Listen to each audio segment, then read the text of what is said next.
So I've been thinking about going back and redoing some of my old YouTube videos that I did several years ago because I feel like I've gotten better at expressing myself and not being as monotone as I was before. And so I think this video is going to be transferred onto YouTube, and it's going to replace my previous video explaining why I no longer believe in Christianity. Brace yourselves, this might be a long one. I think for me, it's important when understanding how I deconstructed my faith is to understand what I was taught versus what I discovered was the truth. For example, one of the first things that I realized that my former faith was mistaken about was the fact that there was never a global flood 4,000 years ago. Or what I should say is that there's zero evidence indicating that there was a global flood. So if God did do that, then he erased any evidence that it happened. The next thing that I realized is that if there is a God, then that God created humans to appear as though we descended from other apes. Now, this isn't actually an issue for some people because some people were raised to believe in evolution and things like that, but in my former faith, that was something that we absolutely rejected.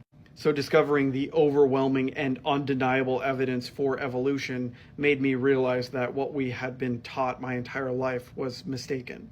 Another thing that we had pointed to my entire life as supposed proof that the Bible was true and from God was the fact that supposedly God had provided information to humanity and given certain prophets information well before certain events took place. And so we knew that God was real because he gave all of these people these prophecies.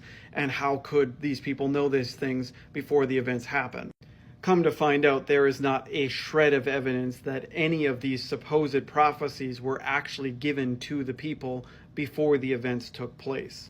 For example, one of the big ones is the fall of Babylon. I was always told that over 100 years or around 100 years before the fall of Babylon, Jeremiah was given a prophecy in which he was told exactly how Babylon would fall. Come to find out, there's absolutely no evidence that those portions of Jeremiah were actually written before the attack took place. And again and again and again, we see that with other books of the Bible where supposedly God had predicted something, but we don't actually have any evidence or any manuscripts or anything from before those events took place. So what it looks like is actually going on is that certain major world events happen, and then these people go back and write a fictional narrative in which their God supposedly told them ahead of time that these things were going to happen. Another really big thing for me was Jesus supposedly fulfilling a bunch of prophecies, and how could Jesus possibly have fulfilled all of these prophecies, or how could he have made himself fulfill all these prophecies, because he couldn't direct things in order to make sure that all of these things happened perfectly in order for him to somehow be the Messiah. In truth, we have no way of proving that any of the stories that were written about Jesus in the New Testament actually happened. And in fact, the contradictory stories, just like with Jesus' birth narratives or even his death narratives, some of the contradictions within those stories would indicate that the authors were purposely constructing a fictional narrative in order to get Jesus to supposedly fulfill certain prophecies, or what they perceived to be prophecies. Because one big thing that I realized upon researching Christianity and their interpretation of the Old Testament is that a lot of Jewish people strongly disagree with some of the conclusions that some of those early Bible writers made. In other words, there's no real good indication that these supposed prophecies were ever meant to be prophecies.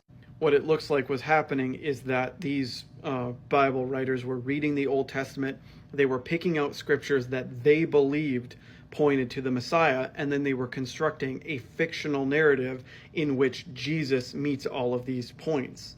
But as I said, some of these narratives contradict, and some of them get him to fulfill certain things that they believed he was supposed to fulfill in different ways. For example, Matthew has Jesus born in Bethlehem because his parents lived there, and Luke has him travel to Bethlehem, have them travel to Bethlehem while she's pregnant and give birth to him when they get there, supposedly to respond to a census, which makes no sense why they would travel all the way there to do that, but that's for another day. But in any case, both authors evidently believed that the Messiah needed to be born in Bethlehem, so they both constructed a fictional narrative to get him born in Bethlehem, even though there's no evidence that he was actually born there. A good indicator that that is how those Gospels were being constructed is the Gospel of Thomas and other Gospels that were not used and were deemed apocryphal. Because in many of these other Gospels, we have this same thing where it appears as though they're reading the Old Testament, they're picking out certain scriptures that they believe point to the Messiah, and then constructing this fictional narrative and having their version of Jesus supposedly fulfilling these scriptures. There's many other issues, like the lack of evidence that Jesus was ever resurrected from the dead and things like that. I read a ton of books during my deconstruction, but one of the, I feel, most important books that I read was Not the Impossible Faith by Richard Carrier. And essentially the premise of the book is that he argues that Christianity didn't need a miracle to succeed. And for me personally, that was a big issue, because one argument that I always heard was that we knew that the Jehovah's Witness religion was the true religion, because how else could we accomplish what we have accomplished without God's help? And that's something that I heard from a lot of other Christians when I left, was how could Christianity have become so successful? How could Christianity become what it is if not for God intervening and guiding things and helping it along? Or at the very least, if not for there actually being a resurrection that started the whole thing. And in my view, Richard Carrier completely dismantles that concept. One good question, or one, I should say, question in general that is good to ask if you are religious or a religious person and you're claiming that you have the one true religion and that supposedly the accomplishments of that religion prove that, is to ask yourself, is it really only possible that your religion accomplished certain things with God's help? Because when you look back at the accomplishments of humanity in general, without the help of God or anything like that, you see the construction of the pyramids and the Great Wall of China and all that, it just seems really interesting, the things that certain Christians will point to, especially my former faith, as supposed proof that God was helping them, because without God those things would be impossible. Like the construction of some kingdom halls or the production of some magazines, things like that, things that are basically the bar is on the floor. But in any case, now to the second part of this question. How hard was it for me to accept the fact that, Christianity isn't true and that I don't believe in God? Well, for me, that was extremely difficult. It was very difficult to come to the conclusion that there was no God and to accept my own mortality. Because along with believing or no longer believing in God, I also lost any faith in an afterlife or a paradise earth or anything like that.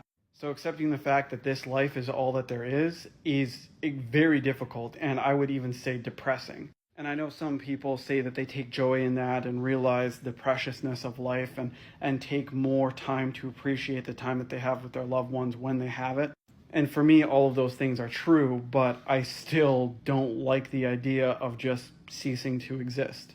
And especially now that I'm a father, it is very difficult for me to think about potentially leaving this world without making sure that my children are in the best possible position before I go.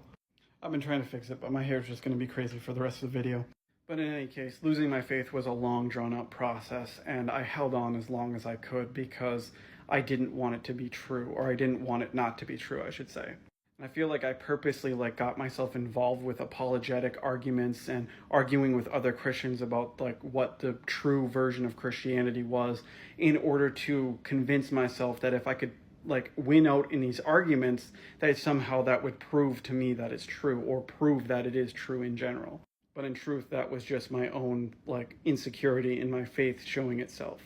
But anyway, that's basically the gist of it. I realized that several of the things that were claimed to have happened in the Bible did not happen. Adam and Eve, the flood, things like that. I realized that evolution was true and that I had been taught that it wasn't, so that was very difficult to accept. I had to accept the fact that there was no real good evidence to indicate that any of the prophecies that were written were ever written before the events took place. Then you have the contradictions in the Bible, the issues with the New Testament, whether some of the prophecies that they claim to have been fulfilling were actually ever meant to be prophecies, things like that. Issues with evidence as to whether or not Jesus was ever resurrected, which there is very little to any. Basically just trust me, bro. And it also helped that I came from a cult that I could see firsthand how millions of people could come to believe something that isn't true, even if there's abundant evidence that it isn't true. So yeah, that isn't exactly everything, but those are some of the major reasons why I don't believe in the Bible or stopped believing in the Bible.